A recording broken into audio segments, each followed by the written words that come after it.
حاضرین مسجد، السلام علیکم ورحمۃ اللہ وبرکاتہ۔ الحمدللہ رب العالمین والعاقبۃ للمتقین والصلاة والسلام علی سید المرسلین وعلی آلہ واصحابہ اجمعین، اما بعد فاعوذ باللہ من الشیطان الرجیم، بسم اللہ الرحمن الرحیم۔ یا ایہا الذین آمنوا اتقوا اللہ وکونوا مع الصادقین، صدق اللہ مولانا العظیم وبلغنا رسولہ النبی الامین المکین الکریم، ونحن علی ذلک لمن الشاہدین والشاکرین، والحمد للہ رب العالمین۔ محترم سامعین، آئیے کچھ عرض و معروض سے قبل آقائے نامدار، مدینے کے تاجدار، غریبوں کے غم گسار، دونوں عالم کے رحمت للعالمین، جناب روح فدا محمد عربی صلی اللہ تعالی علیہ وسلم کی بارگاہ بےکس پناہ میں درود و سلام کی ڈالی نشاور کریں اور پڑھیں بآواز بلند، اللہم صلی علی سیدنا شفیعنا حبیبنا کریمنا مولانا محمد مبارک وسلم، صلاۃ و سلام علیک یا رسول اللہ صلی اللہ تعالی علیہ وسلم۔ میں نے جس آیت مقدسہ کی تلاوت کا شرف حاصل کیا، اللہ رب العزت قرآن مجید میں ارشاد فرماتا ہے، یا ایہا الذین آمنوا اتقوا اللہ وکونوا مع الصادقین، جس کا ترجمہ ہوا اے ایمان والو، اللہ سے ڈرو اور سچوں کے ساتھ ہو جاؤ۔ محترم سامعین، اللہ تبارک و تعالی نے اس خاکدان گیتی پر اپنے بہت سے ایسے بندوں کو بھی بھیجا جن کے اندر خوف خدا اور تقوی پرہیزگاری سر سے لے کے پیر تک پورا اللہ تبارک و تعالی نے انہیں مزین کیا۔ انہیں میں سے ایک ایسی شخصیت اور ایک ایسے سلطان الاولیاء جنہیں ہم تمامی حضرات محبوب سبحانی، قطب ربانی سیدنا شیخ عبد القادر جیلانی کے نام سے جانتے ہیں۔ اللہ تبارک و تعالی نے حضور غوث پاک رضی اللہ تعالی عنہ کو بہت سے اعزازات سے اور بہت سی شان و شوکت آپ کو اللہ تبارک و تعالی نے عطا کی۔ سب سے پہلے کسی کے زندگی پر اس کے حالات کو بیان کرنے سے پہلے یہ دیکھا جاتا ہے کہ اس کا حسب و نسب کیا ہے۔ حضور غوث پاک رضی اللہ تعالی عنہ کو اللہ تبارک و تعالی نے سب سے زیادہ جو اعزاز بخشا وہ آپ کو یہ عطا کیا کہ آپ نجیب الطرفین، یعنی آپ سید گھرانے سے ہیں اور والد گرامی کی نسب کی طرف سے آپ کا سلسلہ امام حسن رضی اللہ تعالیٰ عنہ سے ملتا ہے، اور والدہ محترمہ کے سلسلے نسب سے دیکھا جائے تو امام حسین رضی اللہ تعالیٰ عنہ سے آپ کا نسب ملتا ہے، یعنی آپ نجیب الطرفین سید ہیں۔ اللہ تبارک و تعالیٰ نے سب سے پہلا اعزاز آپ کو یہ بخشا، اور آپ کی ولادت مبارک شہر جیلان میں ہوئی، اور آپ کی ولادت سے چند دن قبل اللہ تبارک و تعالیٰ نے حضور غوث پاک رضی اللہ تعالیٰ عنہ کے والد ماجد سید ابو صالح موسیٰ جنگی دوست کے خواب میں میرے نبی کریم حضور تاجدار مدینہ صلی اللہ علیہ وسلم تشریف لائے، اور آپ نے خود یہ بشارت دی کہ اے ابو صالح، جو تمہارے گھر بچہ پیدا ہونے والا ہے یقیناً وہ میرا بھی بیٹا ہے، اور وہ اللہ تبارک و تعالیٰ کا برگزیدہ بندہ ہے، اور وہ میرا بہت ہی محبوب اور پیارا ہے، اور جس طرح اللہ تبارک و تعالیٰ نے تمام انبیاء میں مجھے مرتبہ اور فضیلت بخشی ہے، اسی طرح اس بیٹے یعنی عبد القادر کو اللہ تبارک و تعالیٰ تمام اولیاء کرام میں فضیلت اور شان و شوکت بخشی ہے۔ جیسے غوث اعظم درمیان اولیاء چو محمد درمیان انبیاء، یعنی جو مرتبہ اور فضیلت تمام انبیاء کرام میں میرے نبی کریم حضور تاجدار مدینہ صلی اللہ علیہ وسلم کو اللہ نے بخشی ہے، وہی فضیلت اور شان و شوکت تمام اولیاء کرام میں اللہ تبارک و تعالیٰ نے حضور غوث پاک رضی اللہ تعالیٰ عنہ کو عطا کی ہے۔ میں نے جس آیت مقدسہ کی تلاوت کا شرف حاصل کیا، اللہ رب العزت نے فرمایا کہ اے ایمان والو، اللہ سے ڈرو اور سچوں کے ساتھ ہو جاؤ۔ اللہ تبارک و تعالیٰ نے جب اپنے کسی بندے کو ایمان کی دولت سے سرفراز کر دیتا ہے تو پھر دوسری جگہ ارشاد فرماتا ہے اتقوا اللہ، اللہ سے ڈرو۔ یعنی جب تمہارے اندر ایمان گامزن ہو جائے، مزین ہو جائے، ایمان کی دولت سے تم سرفراز ہو جاؤ، تو پھر اپنے اندر خوف خدا بھی رکھو، اللہ تبارک و تعالیٰ سے ڈرتے رہو۔ اور جب دونوں چیزیں پا لی جائیں تو تیسری چیز یہ اختیار کرو کہ سچوں کے ساتھ ہو جاؤ، کیونکہ اگر آپ کے اندر ایمان ہے اور خوف خدا نہیں ہے تو یقیناً ایمان آپ کے دل سے نکل سکتا ہے، آپ کے اندر سے باہر جا سکتا ہے، لیکن وہ ایمان والا جس کے اندر خوف خدا اور جس کے اندر تقوی پرہیزگاری ہے، اس کے اندر ایمان برقرار رہتا ہے۔ اور جب تم تقوی پرہیزگاری اختیار کر لو اور تمہارے اندر خوف خدا پیدا ہو جائے تو پھر سچوں کے ساتھ ہو جاؤ۔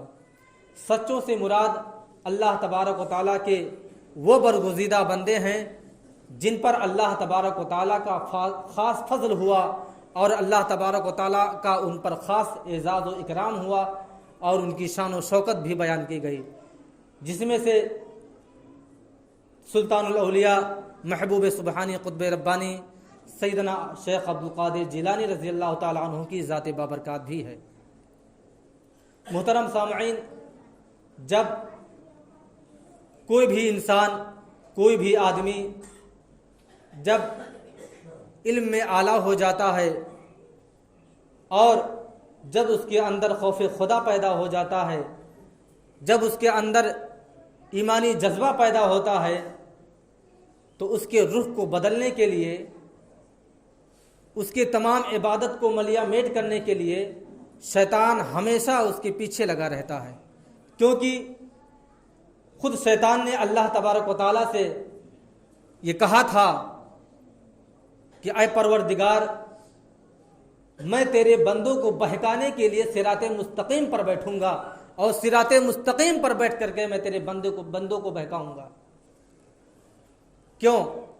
کیونکہ شیطان ابلیس جو ہے یہ اللہ تبارک و تعالیٰ کی وحدانیت کا منکر نہیں ہے، بلکہ اللہ تبارک و تعالیٰ کے ایک نبی کے تعظیم کے سجدے کے تعلق سے جب اس نے انکار کیا تو اللہ تبارک و تعالیٰ نے اس کو ہمیشہ کے لیے مردود قرار دے دیا۔ اس سے پتہ یہ چلتا ہے کہ شیطان جو ہے اللہ تبارک و تعالیٰ کی وحدانیت کا انکار نہیں، بلکہ اس کے بندوں، اس کے نبیوں کی تعظیم کے لیے، اس کے بندوں کے نبیوں کی تعظیم کا منکر و انکار کرنے والا ہے۔ اللہ تبارک و تعالیٰ نے تو حضور غوث پاک رضی اللہ تعالیٰ عنہ کو علم میں باکمال عطا فرمایا، اور آپ کو اللہ تبارک و تعالیٰ نے ایسا علم عطا فرمایا کہ جب شیطان نے دیکھا کہ عبد القادر جیلانی کو کسی طریقے سے بہکاوے میں نہیں لایا جا سکتا، تو ایک مرتبہ غوث پاک رضی اللہ تعالیٰ عنہ اپنے گھر کے باہر کسی میدان میں تھے تو ایک بادل کا ٹکڑا نمودار ہوتا ہے جس میں نور بھرا ہوا ہے، اور اس نور والے بادل سے آواز آتی ہے، اے عبد القادر، میں تیرا رب بول رہا ہوں، اور اے عبد القادر، تو نے اللہ میری اتنی عبادت و ریاضت کی ہے، اتنی پرہیزگاریاں کی ہیں، تیرے اندر اتنا خوف خدا ہے کہ آج میں تیرے لیے وہ تمام چیزیں جو تمام انسانوں پر حرام ہیں اور تجھ پر بھی حرام ہیں، سب چیزیں میں تجھ پر حلال کر دیتا ہوں۔ حضور غوث پاک رضی اللہ تعالیٰ عنہ علم میں سب سے اعلیٰ تھے، آپ کو اللہ تبارک و تعالیٰ نے علم لدنی بھی عطا کیا تھا۔ آپ سمجھ جاتے ہیں کہ یہ شیطان کی کرتوت ہے، یہ شیطان کی آواز ہے، یہ رب کی آواز نہیں ہو سکتی۔ فوراً آپ نے اعوذ باللہ من الشیطان الرجیم پڑھا اور تعوذ پڑھا، پھر شیطان کو دھتکار دیا۔ تو شیطان کو جیسے ہی دھتکارا تو ابر آلود، وہ جو آسمان کا ٹکڑا تھا جس میں نور بھرا ہوا تھا، وہ سارا ختم ہو جاتا ہے اور دھواں بن جاتا ہے۔ پھر شیطان جاتے جاتے ورغلانے کی کوشش کرتا ہے اور پھر آپ کے ایمان پر حملہ کرنے کی کوشش کرتا ہے اور پھر کہتا ہے اے عبدالقادر، آج تجھے تیرے علم نے بچا لیا، ورنہ تو آج تو ایمان سے گیا تھا۔ غور فرمائیے کہ اگر ہم اور آپ اس جگہ پر ہوتے اور کوئی کہہ دے ہم لوگوں کو، اور جس کی تعریف، جس کے علم کی تعریف شیطان کرے، تو یقیناً ہمارا سینہ تو چوڑا ہو جاتا کہ آج ہمارے علم کی گواہی ایک شیطان دے رہا ہے۔ ہم پھولے نہ سماتے، خوشی سے مچل جاتے، لیکن وہاں یہ بات نہیں تھی، بلکہ وہاں ایمان و عقیدہ کے تحفظ کی بات تھی، وہاں اپنے ایمان کی حفاظت کرنے کی بات تھی۔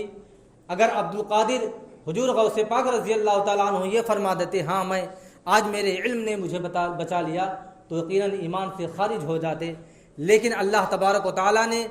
آپ کو ایسی مشیت اور ایسا جاہ و جلال عطا کیا تھا کہ آپ فوراً پلٹ گئے اور حضور غوث پاک رضی اللہ تعالیٰ عنہ نے کہا کہ مجھے میرے علم نے نہیں بلکہ مجھے میرے رب کریم نے بچایا ہے۔ یہ اس کی شان ہے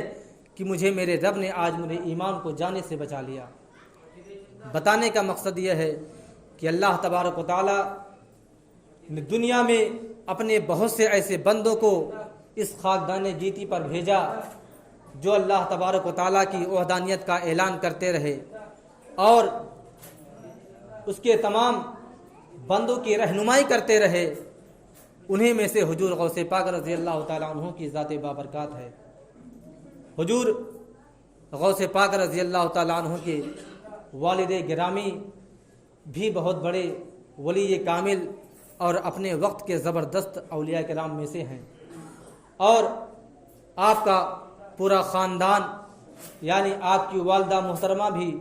جن کا نام ام الخیر فاطمہ رضی اللہ تعالی عنہا ہے، آپ بھی اللہ تبارک و تعالیٰ کی ایک ولی با کمال خاتون تھیں، اور آپ کی پھوپھی جان بھی اللہ تبارک و تعالیٰ کی برگزیدہ بندی تھی۔ یعنی اللہ تبارک و تعالیٰ نے حضور غوث پاک رضی اللہ تعالیٰ عنہ کو